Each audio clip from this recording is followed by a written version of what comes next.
with a faltering eagerness. I'm only an artist with an income of 200 rupees in a year. And she is the daughter of an enormously wealthy man. So I suppose you will think that my offer a piece of presumption. Duncan Delaney, the great company inflator, showed no outward signs of displeasure. As a matter of fact, he was secretly relieved at the prospect of finding even a 200-a-year husband for his daughter Lenore. A crisis was rapidly rushing upon him, from which he knew he would not emerge with neither money nor credit. All his current ventures had fallen flat, and the flattest of all had gone the wonderful breakfast food, Pepenta, on which the advertisement of which had been sunk with huge sums. It could scarcely be called a drug in the market. People bought drugs, but no one bought Pepenta. Would you marry Lenore if she were a poor man's daughter? Asked the man of phantom wealth. Yes, said Mark, wisely avoiding the error of over-protestation. And to her astonishment, Lenore's father only gave his consent, but suggested a fairly early date for the marriage. I would show my gratitude in some way, said Mark with genuine emotion. I'm afraid it's rather like mouse proposing to help the lion.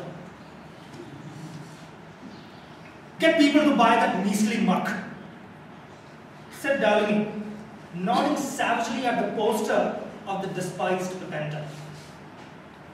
And you will have done more than any of my agents have done so far. It needs a better name, said Mark reflectively, and something distinctive in the poster line. Anyway, I will have a shot at it. 3 weeks later, the world was advised of the coming of a new breakfast food, heralded under the resounding name of Filboid Studge.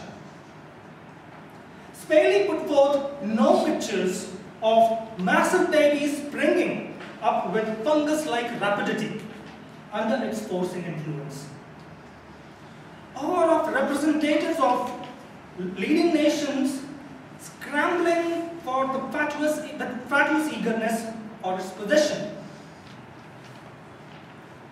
One huge somber poster depicted the damned in hell, suffering a new torment from young fiends held in transparent bowls, the so-called Filboid Studge, and it was just beyond their reach. The scene was rendered even more gruesome by a subtle suggestion of the features of leading men and women in the day in the portrayal of the lost souls. Prominent individuals of both political parties, society hostesses, well-known dramatic authors and novelists, and distinguished aeroplanists were dimly recognizable in that flickering wanly in the shadows of the inferno, smiling still with the force of habit, but with a fearsome smiling of rage of veiled effort. The poster bore no fulsome allusions to the merits of the new breakfast food, but a single grim statement ran in bold letters along the base. up by now. Spaley had grasped the fact that people will do things from a sense of duty. They would never attempt as a pleasure. There are thousands of respectable middle class men who would, if you found them unexpectedly in a Turkish bath, would explain in all sincerity that the doctor had ordered them to take Turkish baths. And if you told them in return that you were there because you liked it, they would stare in a pained wonder at the frivolity of your motive. In the same way, whenever the massacre of Armenians is reported from Asia Minor, everyone assumes it has been carried out under orders from somewhere or another. No one thinks that there are people who might like to kill their neighbors now and then. And so it was with the new breakfast food. No one had eaten Filboid Studge as a pleasure. But the grim austerity of its advertisement drove housewives in shoals to the grocer's shop to clamor for an immediate supply. In small kitchens, solemn pigtailed daughters helped depressed mothers to perform the primitive ritual of its preparation. On the breakfast table of cheerless parlors, it was partaken in silence.